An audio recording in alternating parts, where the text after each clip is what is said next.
오늘 보실 말씀은 마태복음 7장 1절에서 6절, 마태복음 7장 1절에서 6절, 그 가운데 7장 1절을 읽고 말씀을 전합니다.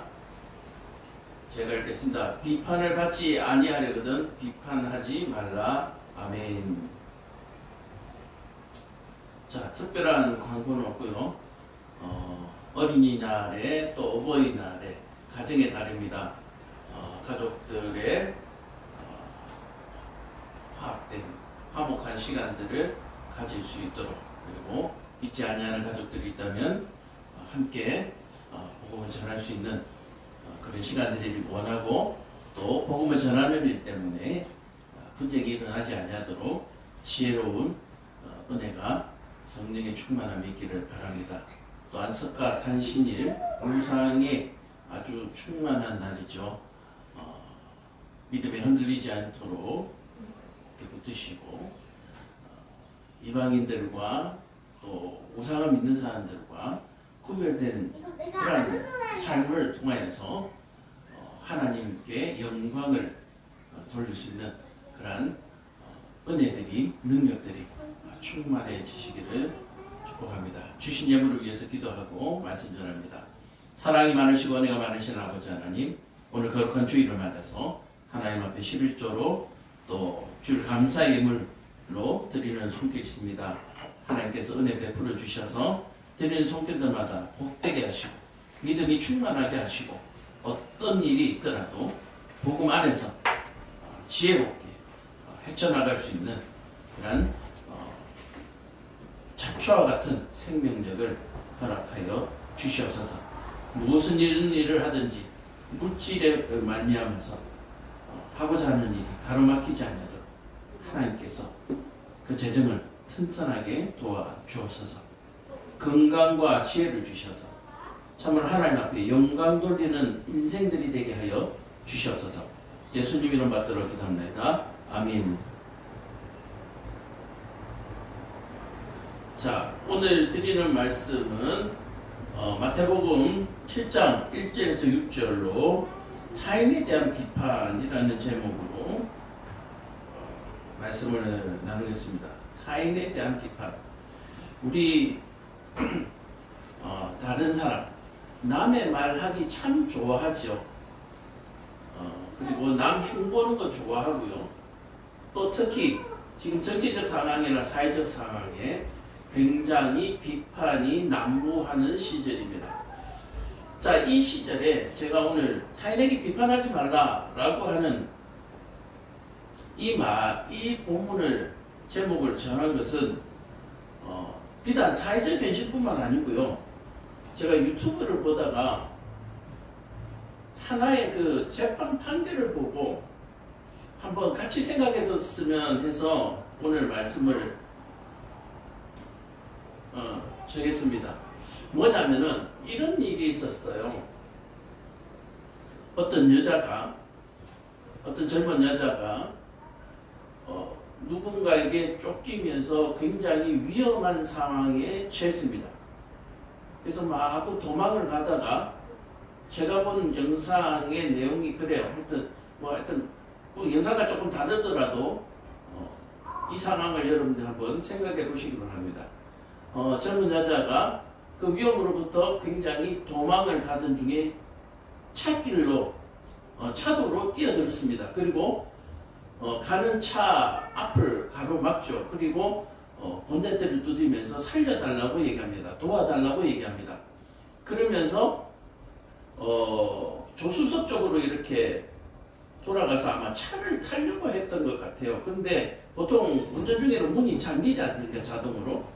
그러니까 문이 열리지 않는 상태고, 그러는 상황에 이제 신호가 바뀌면서 운전자는 출발을 하고, 그 여자는 그쪽 조수석 쪽으로 가서 차를 타려고 하다가 안 되니까 아마 사이드 미러를 붙들고 아마 어느 정도를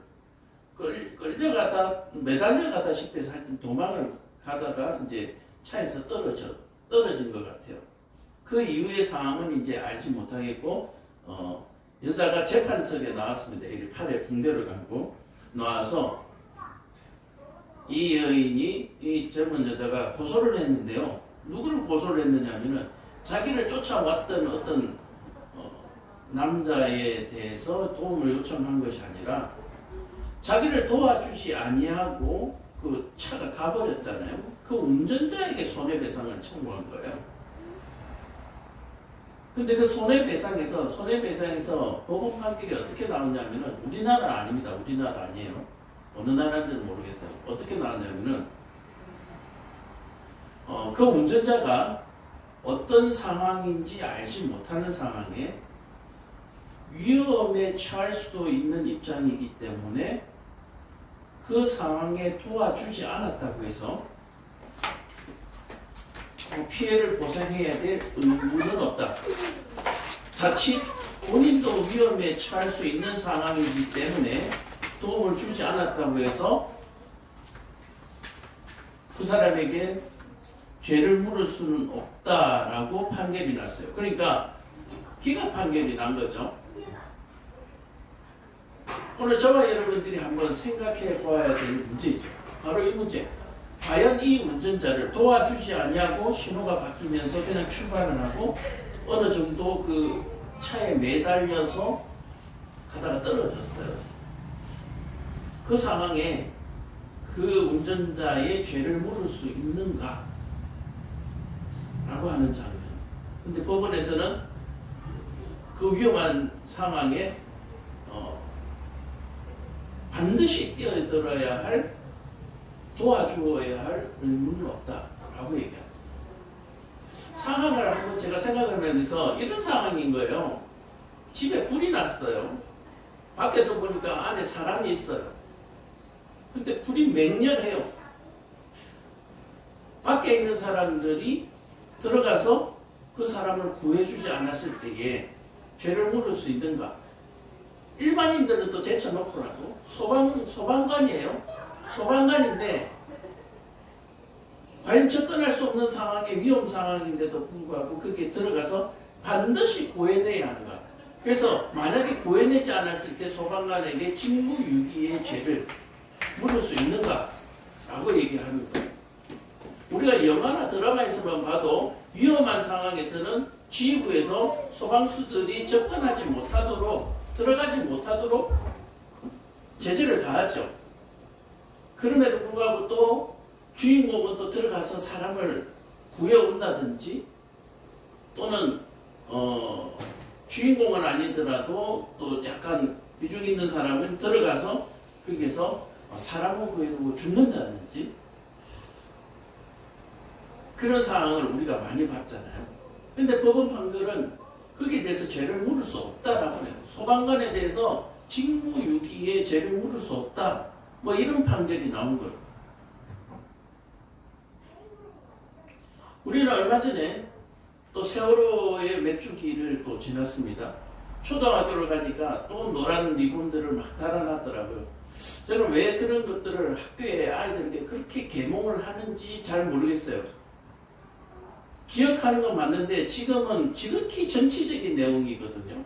제가 볼 때는 그래요.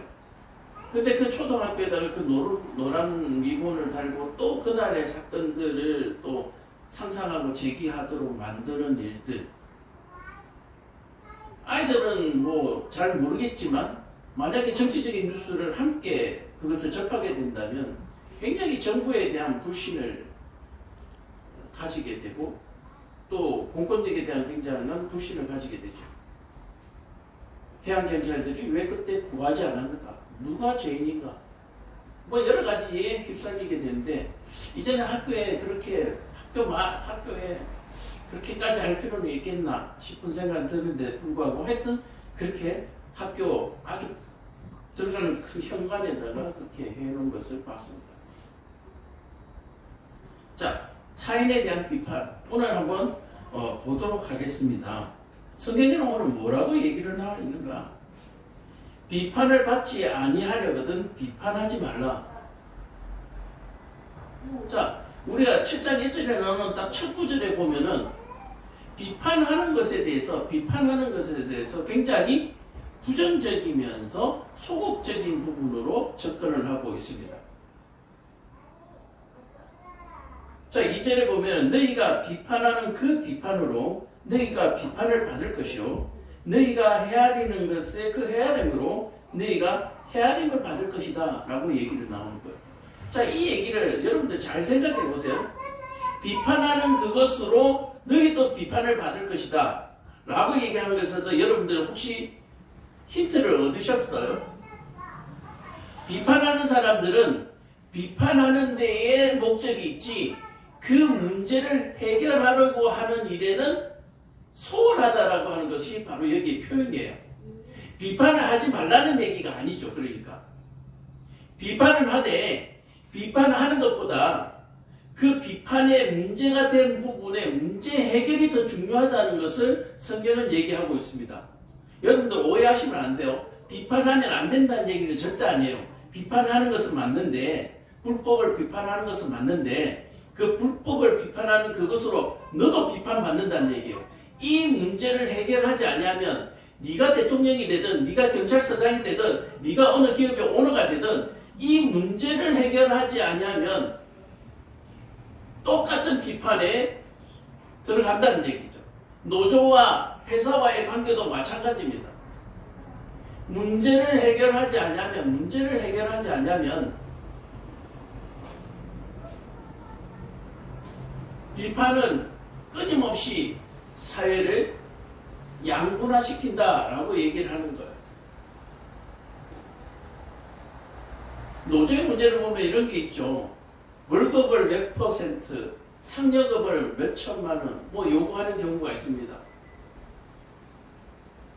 어떤 사람들은, 일용직들은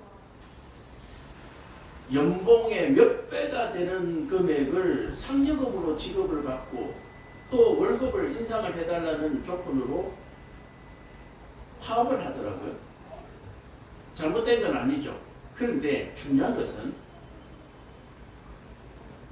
문제가 해결돼야지 임금 상승, 상여금 상승으로 문제가 해결된다고 생각하면 큰 오산이죠. 왜요? 임금이 오르고 상여금이 인상되고 그렇게 되면 결국 인플레이션이 일어나고 결국 물가가 치솟아지고 화폐 가격은 떨어지고 저는 딱히 공부는 못했지만 중학교, 고등학교 때 배웠던 기본적인 상식으로도 상승시키는 것만으로 문제가 해결되지 않는다라고 얘기를 하는 거죠. 그래서 정부가 나서서 상승시키는 대신 물가를 안정시켜주고 또 물가를 낮추고 하는 것으로 또 대안을 제시하고 여러 가지 일들을 하게 되는 거죠. 어쨌든 사람이 하는 일에 이 세상에 하나님이 외에는 완전한 것이 없다라고 얘기를 하는 거예요. 그래서 이 비판하는 것으로 너희도 비판을 받게 될 것이다. 마찬가지죠. 지금 야당이 여당되고 여당이 야당돼도 결국 다 욕하잖아요. 서로 다 욕하잖아요. 너네 잘한다고 하더니 왜 잘 못하냐? 너네 대통령은 왜 잘 못하냐? 너네 대통령 서로 그러고 있는 거예요. 하려고 했는데 너희들 방해 때문에 못했다. 만약에 이런 얘기가 나온다면 우리나라도 이제는 독재를 해야 됩니다. 왕이 하나가 있어서 계속 왕을 해야 되는 거예요. 5년마다 바뀌는데 너는 왜 못했냐? 너는 왜 못했냐? 이러다 보니까 아무것도 못하는 거죠. 자, 그래서 오늘 그 비판받는 것으로 비판받게 된다라고 얘기를 하는 거예요. 똑같은 거예요. 비리 때문에 국정조사 받던 사람이 또 비리로 또 국정조사를 하고 거기서 국민들은 염증을 느끼고 정치와 멀어지고 정치에 관심을 안 갖게 되니까 정치인들은 자기들 마음대로 국고를 받아내고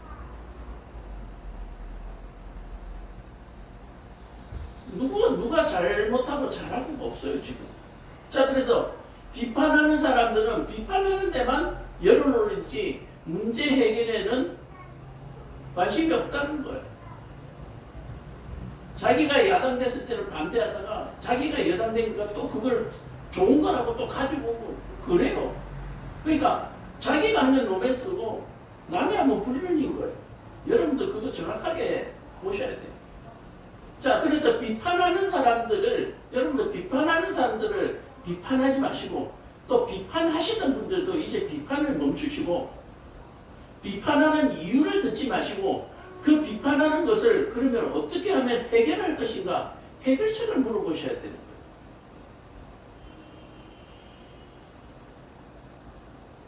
자, 도와달라고 했는데, 자, 다시 돌아가서 도와달라고 했는데 도와주지 못하면 비판받아야 하는가? 이런 일들이 엄청 많았죠. 강도가 칼을 들고 사람을 위협하는데 또 경찰이 도와주지 않냐고 도망갔다는 이유로 문제가 또 있었던 뉴스도 있죠. 그러면 도대체 그 도움의 요청은 어디까지이며 또 어디까지 도와줄 수 있는가라는 것도 굉장히 뭔가 선이 분명해야 되는 부분이죠. 어떤 사람은 목숨을 걸고 구해낸 이후에 자기가 죽는 그런 경우도 있고요. 어떤 사람은 내가 할 수 없는 이름으로 그냥 죽는 것을 바라만 볼 수도 있는 일이고, 또는 구하러 들어갔다가 같이 생을 마감하는 경우도 있고. 도대체 우리는 비판할 자격이 있는 사람들인가? 또 비판해야 될 문제는 무엇이고, 비판이 아니라 문제 해결점을 내야 된다는 우리는 문제 속에서 계속해서 방황하고 그저 사람들끼리 싸우기만 하는 거예요. 비판하기만 하는 거예요. 자, 그런데 오늘 성경은 분명하게 얘기하고 있습니다. 비판하는 사람은 그 비판하는 것으로 자기도 비판받을 것이다. 다시 말해서 문제 해결을 하지 않으면 그 비판은 끈이 없는 것이고, 문제 해결 방법이 없이 비판하는 사람은 분열시키는 사람이다. 너희가 헤아림을 받을 것이다. 그래서 비판하는 것보다 같이 머리를 맞대고, 비판하기보다 함께 머리를 맞대고 그 문제를 해결하려고 하는 사람, 그런 사람들은 너희가 헤아림을 받을 것이다. 사람들로부터 인정도 받고 또 뭐요? 하나님에게도 인정받는다라고 얘기를 하는 거예요. 오늘 이 이유로부터 비판하는 것에서 여러분들 좀 더 소극적으로 변하시고 문제 해결을 하려고 하는 일에 여러분들 적극적으로 나시길 바랍니다. 정치인들요, 비판 많이 하고요, 내가 하면 이렇게 하겠다고 문제 해결책을 내놓습니다. 근데 과연 그들이 그 자리에 들어가서 그 문제를 해결하려고 노력을 하던가요? 문제 해결 안 해요. 비판만 하고 문제 해결 안 합니다.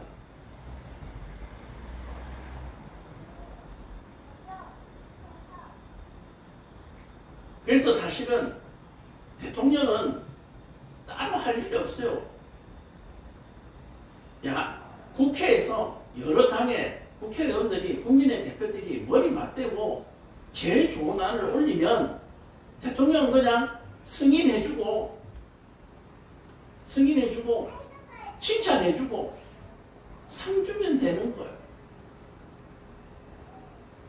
그래서 합의가 이루어지지 않은 것에 대해서는 대통령은 부결시키면 되는 거예요. 그게 민주주의의 상권분립이거든요. 머리를 맞대고 합의되어 올라온 것은 대통령이 거부할 수가 없죠. 그러면 대통령 탄핵해야 되죠. 합의되지 아니한 것에 대해서 대통령이 승인해 줄 필요가 없는 거예요. 이게 성경적인 거예요. 이 제도가. 그런 문제로 탄핵이 되어서는 안 되는 문제라는 거예요. 성경적인 문제는 오늘 얘기하잖아요. 비판하는 그 비판으로 너희도 비판받으실 것이기 때문에 비판하기보다는 서로가 헤아려서 그 문제를 해결하라고 성경은 얘기하고 있어요. 그래서 국회에서 합의가 이루어지지 않은 것은 어떤 일도 대통령이 부결할 수 있는 거예요. 또한 대통령이 억지로 국회에다가 강압을 해서 이거 가지고 합의를 해라, 그런 얘기가 아니라 문제를 다시 돌려보내면 국회는 어떤 식으로든지 서로 머리를 맞대고 양보하라는 얘기 아니에요. 국민을 위한 일에 왜 양보를 해요? 양보가 아니라 가장 좋은 절충안을 만들어내야죠. 가장 절충안을. 가끔씩 보면은 뭐 야당이 양보를 하고 여당이 양보를 해가지고 통과가 됐다고 뭐 얘기하는데 그거는요 직무유 위기예요. 오히려 그 사람들 탄핵시켜야 되는 거예요. 오늘 선정적으로 얘기하는 건 그거예요 지금. 합의가 이루어지지 않은 것에서 부결하면 머리를 맞대고 합의를 이루어서 대통령에게 승인을 받는 그 체제가 바로 오늘 성경에서 얘기하는 것입니다. 지금 정치 얘기 아니에요. 성경에서 지금 얘기하는 건데 우리 지금 가장 피부에 와닿는 얘기로 제가 비유를 들어서 설명드리는 거예요. 헤아리려고 하는 그 헤아림으로 너희가 헤아림을 받을 것이다. 너희가 그렇게 머리를 맞대고 잘하면 국민들이 칭찬할 것이고 또 다음에도 대통령 또 다음에도 국회의원 시켜준다는 얘기예요. 명함만 3선 4선 5선 명함만 3선 4선 5선 뭐예요? 이제 뭐 1, 2년 된 전쟁이들 머리를 맞대가 그 합의도 못 이뤄내는 4선 5선 6선이 뭐 필요해요? 그 정도 했으면 그런 거 해낼 수 있어요. 해낼 수 있는 게 정치인이죠.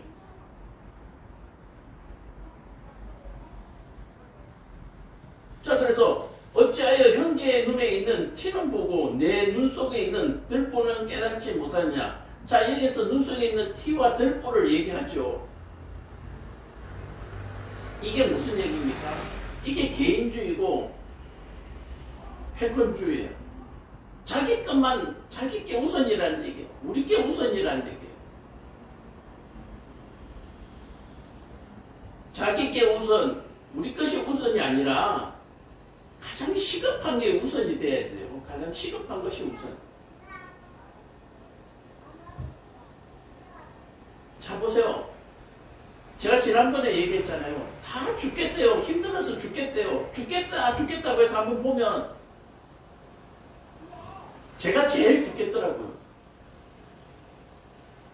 근데 저는 죽겠다는 소리 잘 안 하거든요. 무슨 말인지 아세요? 다 죽겠다고 하는데 가만히 들여다보면 제가 제일 죽겠더라고요. 웃기죠? 작년에 죽겠다 한 사람은 올해도 살아있더라고요. 재작년에 죽겠다고 한 사람은 올해도 살아있어요. 아니요. 죽고 사는 문제, 급한 문제는 그렇게 정하는 게 아니에요. 그게 왜 그렇습니까? 자기 눈에 들보가 있기 때문에. 자기 눈에 들보가 있는 거예요. 자기 눈에 들보가 이렇게 딱 가리고 있으니까 다른 사람에게 이렇게 들보가 있더라도 자기 들보가 이렇게 가려가지고 티끌만하게 보이는 거죠. 다른 사람의 들보도. 그러니까 자기 들보는 못 보고 남의 티끌만 보는 거예요.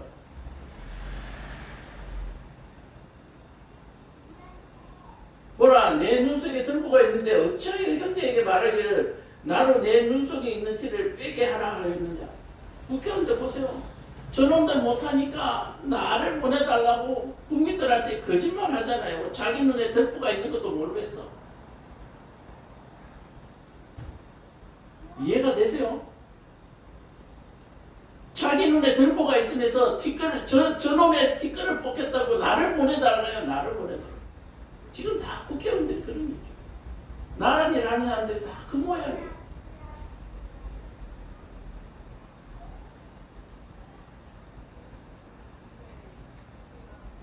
소비자에게 엉망진창으로 하면서 소비자가 갑질한다 그러고요. 또 소비자는 막무가내로 갑질하면서 공급자들이 잘못한다 그러고 전부 그러고 있는 거예요. 기다려주고 문제 해결을 제안하고 그 문제 해결이 안 되면 재차 촉구하고 민주주의가 그런 거잖아요. 하나님이 말씀하시는 성경주의가 그런 거잖아요. 외식하는 자여 먼저 내 눈 속에 들보를 빼라. 그 후에야 밝히 보고 형제의 눈에 티를 빼리라. 결국 뭐예요? 다른 사람을 판단하기보다 그 판단함으로 자기를 먼저 돌아보라는 얘기예요. 자기를. 과연 너 깨끗하냐? 과연 너 깨끗하냐라고 얘기해요.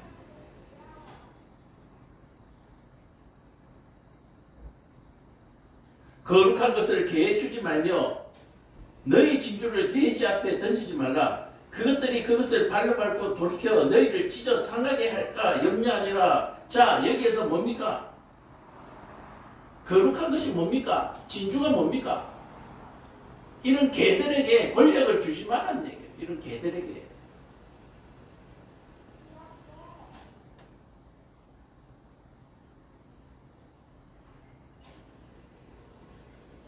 그런 개들에게 주면 그것만 꼴딱 삼키고는 사람들을 다 죽이는 거예요. 자, 그런데 제가 오늘 이 얘기만 하면 조금 섭섭한 부분이 있어서 앞에 부분을 한번 보겠습니다. 그렇다면 여기 진주, 거룩한 것이 있는데 뭡니까? 6장 19절을 보면은 너희를 위하여 보물을 땅에 쌓아두지 말라. 거기는 종과 동록이 해하며 도둑이 구멍을 뚫고 도둑질하느니라. 그게 뭡니까? 거룩한 것, 이 진주를 개에게 주지 말고 돼지에게 주지 말고 어디다가 두라고요? 하늘에 두라라고 얘기해요. 하늘에.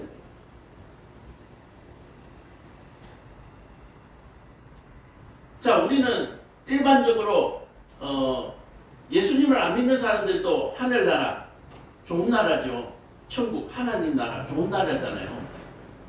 거기에다가 두면 거룩한 사람은 올라가서 그것을 먹을 수가 있습니다. 가질 수가 있습니다. 타락한 놈들은 떨어지겠죠. 이해가 되세요? 국민들의 눈높이가 정치인들의 입술에 두지 말고 국민들의 눈높이가 하늘에 두면 돼요. 뜻을 하늘에 두면 되는 거예요. 이거 해내는 놈을 자리에 앉혀주면 되는 거예요. 이거 해내는 놈. 하겠다고 하는 놈 말고, 남들 비판하면서 하겠다고 하는 놈 말고, 머리를 맞대고 잘 의견을 모아가지고 이걸 해낸 사람, 그 사람을 올려보내면 되는 거예요.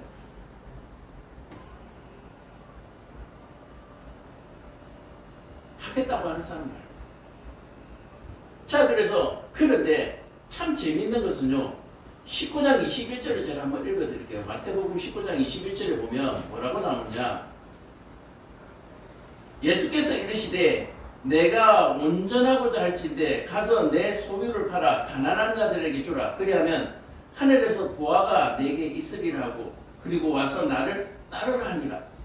자, 어떤 청년이요. 내가 다른 사람들도 많이 돕고 많은 사람들도 돕고 다 했다는 얘기예요. 내가 살인도 하지 않냐고, 간음도 하지 않냐고, 도둑질도 하지 않냐고, 거짓증언도 하지 않냐고, 부모를 잘 공략하고 이웃들도 잘 섬겼다. 그랬더니 예수님께서 그러냐? 너 참 착하다. 착하다고 칭찬하니까 이 청년이 뭐라고 얘기하느냐? 그럼 나도 천국 갈 수 있겠느냐? 구원받을 수 있겠느냐? 라고 얘기를 하니까 그래? 그러면 이제 마지막으로 네가 가진 모든 것들을 나눠주고 나를 따르라 그러는 거. 그랬더니 청년이 가진 것이 너무 많아가지고 못 가겠다는 거예요. 못 가겠다는 거예요.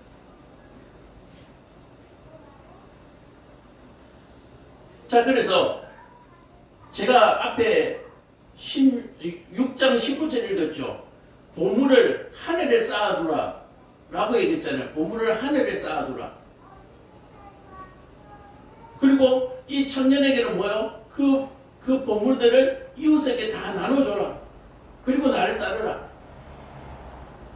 자, 그러므로 돈으로 뭔가를 하려고 하는 사람, 권력이 있을 때 뭔가 하려고 하는 사람, 권력을 가지고 뭐를 하려고 하는 사람, 이런 사람들을 예수님께서 배척하고 계십니다. 돈으로 뭘 하려고 하는 사람. 뭔가 내가 어떤 자리에 올라갔을 때 뭔가를 하려고 하는 사람들.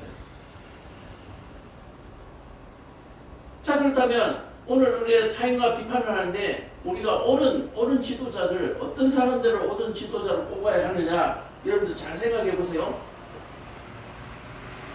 대통령이 되고 나서 잘하는 사람이 아니라 지금 잘하고 있는 사람을 대통령을 시켜야 되는 거예요.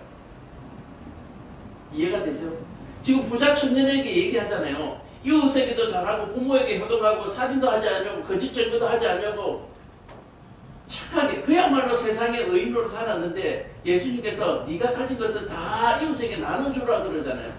그럼 이 부자 청년은 그동안 부모에게 효도하고 이웃에게 공양하고 했던 그 모든 일들이 자기가 한 것이 아니라 돈이 한 거예요. 물질이 한 거예요. 자기가 가지고 있는 자리가 한 거예요. 자기가 한 게 아니라고. 네가 과연 아무것도 없을 때도 그 일을 할 수 있는가 보자는 얘기예요. 이게 교회 개척 정신입니다. 교회 개척 정신.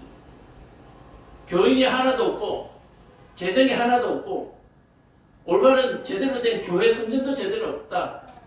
이게 잘하는가 보자는 얘기예요. 그거 없이도 잘하는가 보자는 얘기예요. 근데 지금 대부분의 사람들은 어떻습니까? 제가 대통령이 되면이라고 얘기했잖아요. 제가 국회의원이 되면이라고 얘기했잖아요. 그렇게 하면 어떻게 하겠습니다? 그게 아니고 내가 아무것도 없는 시절에 내가 어떻게 살아왔는가를 봐야 되는 거예요.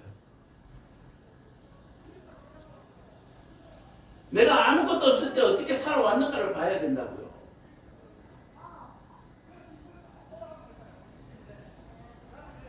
저는 운동권도 별로 좋아하지 않지만 세상 물정 모르고 또 공부만 하는 사람도 그렇게 또 좋아하지도 않아요. 공부 안 하고 그냥 비판만 하는 운동권 별로 안 좋아요. 옆에 사람이 죽어나가든 말든지 또 공부만 하는 사람도 별로 좋지 않아요. 그냥 적당히 집중해서 할 수 있는 공부할 시간에 공부하고 잘 시간에 자고 그게 좋은 거죠. 적당히 어울릴 줄도 알고 어울리는데 불법을 하면 안 되죠. 불법 근처에 있는 사람들은 안 되는 거예요. 그래서 우리가 이력서를 보잖아요. 사람을 뽑을 때 이력서를 봅니다. 왜 그렇습니까? 이 사람이 뽑았을 때에 이 일을 잘 해낼 수 있는가? 이 사람을 뽑아가지고 일 잘하는가 보고 결정내는 게 아니에요. 일을 맡기기 전에 이 사람이 잘할 것인가를 보는 거예요. 그러므로 내가 대통령이 되면 뭘 하겠다라고 얘기하는 사람들은 말은 믿지 마세요. 내가 과거에 이렇게 내 소신이 이렇게 살아왔는데 내가 대통령이 하려고 하는 이유는 이런 소신 있는 내가 여러분들이 궁금해하고 여러분들이 어려워하는 일을 내가 지금까지 했던 그 소신대로 한번 해보겠다. 그걸 보고 사람들이 판단하기 때문에 타인에게 비판하지 말라. 오늘 말씀을 마무리 한번 해보겠습니다. 많은 사람들이 남의 말하기를 좋아하고 남을 비판하기를 좋아하지만 실상 들여다보면 자기도 별 볼 일 없어요. 자기도 별 볼 일 없어요. 화장실 가면 냄새나는 똥 싸고 배고프면 그냥 허겁지겁 입속에 내 입에 먼저 음식 밀어넣고 피곤하면 자고 싶고 힘들면 하기 싫고 그게 우리잖아요. 뭐 대단한 게 있어요. 똑같은 사람이에요. 오늘 성경에서 얘기하는 비판하지 말라고 하는 얘기를 비판하는 사람에 대해서 부정을 얘기하는 게 아니라는 것을 오늘 분명하게 아시기 바랍니다. 비판을 하지 말라고 하는 것이 아니라 그 비판을 가지고 있는 사람들은 문제 해결을 함께 가지고 있고 비판하는 그 시간에 그 문제 해결하는 데 시간을 더 보태라. 한 사람 두 사람 모아가지고 비판하는 것을 떼거리로 모아가지고 여의도 광장에 국회 앞에 그런 사람들 따라다니지 마시고 묵묵히 자기 일을 하는 사람들을 여러분들 믿어주셔야 되는 거예요.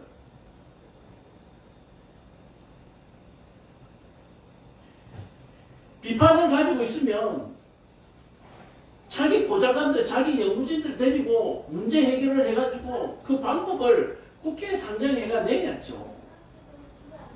그리고 그게 머리를 맞대서 잘 맞아졌다라고 대통령한테 상정하고 대통령 승인하고 비판 정신만 가지고 막 모아가지고 이제 촛불부대, 태극기 부대 끌고 다니는 국회의원들은 여러분들 가감하게 버리세요.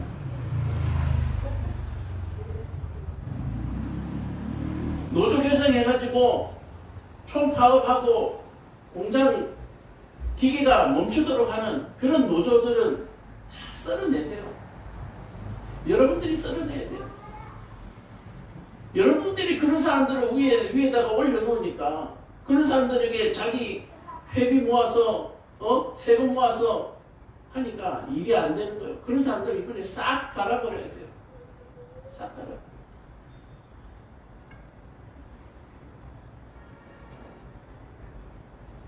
비판을 하더라든 비판의 그 문제를 가지고 그리고 그 문제 해결점을 가지고 내가 했다고 해서 다 내가 잘 된 건 아니잖아요. 같이 의논해가지고 합의를 이루어서 그걸 가지고 국가를 운영을 해야죠. 그러니까 국가 운영하면 되는데 운영하면 돼요. 그거 사람 모아서 밖에 나가서 대화할 시간이 어디 있어요. 시위할 시간이 어디 있어요. 이제 국민들의 눈이 사람들의 눈이 우리 그리스도인들의 눈이 바뀌어야 합니다. 물론 전쟁이 나면 모두가 총칼을 들고 나가서 싸워야 되겠죠. 그 또한 제대로 뽑은 지도자가 나가자고 할 때만 나가는 거예요. 나가자고 할 때. 우리가 뽑은 지도자가 나가자고 하면 나가야 되는 거예요. 그러니까 안 나가는 것도 문제예요. 오늘 말씀을 통해서 타인에게 비판하지 마라. 나는 과연 어떤 사람인가? 나는 비판하는 사람인가? 아니면 문제를 해결하려고 노력하는 사람인가? 또 문제를 해결하려고 하면 자기 혼자 힘으로 안 되잖아요. 주변에 전문가들을 불러서 사람을 모아서 문제를 해결하려고 사람을 모으는 사람과 비판하고 시위하려고 사람을 모으는 사람 여러분들 구별하시기 바랍니다. 구별해내서 싹을 잘라버려야 돼요. 총파업하려고 하는 노조들 이제 개선해야 됩니다. 노조 협의 안 되면 노조 없어지잖아요. 노조가 마음에 안 들면 노조 협의를 내지 마시고 노조 회비 안 내는 노조 만드세요. 노조 회비 안 내는 노조. 돈 안 생기면 나쁜 놈들도 일 안 해요. 안 해요. 돈이 생기니까 나쁜 짓 하는데 돈을 자꾸 못 해주니까 더 나쁜 짓 하잖아요. 국가에서도 보조받지 말고 정치인들한테도 보조받지 말고 일하는 노조 만드세요. 말씀을 마무리합니다. 절대 지존자이신 여호와 하나님께서 우리에게 말씀하십니다. 비판하려거든 문제 해결을 하라. 비판하지 말고 문제 해결하라. 자, 1절과 2절 읽고 기도하겠습니다. 비판을 받지 아니하려거든 비판하지 말라. 너희가 비판하는 그 비판으로 너희가 비판을 받을 것이요 너희가 헤아리는 그 헤아림으로 너희가 헤아림을 받을 것이라. 깊이 묵상하시고 이 말씀이 여러분들의 인생을 주도해 가시기를 간절히 축원드립니다. 기도합니다. 사랑과 은혜가 충만하신 아버지 하나님,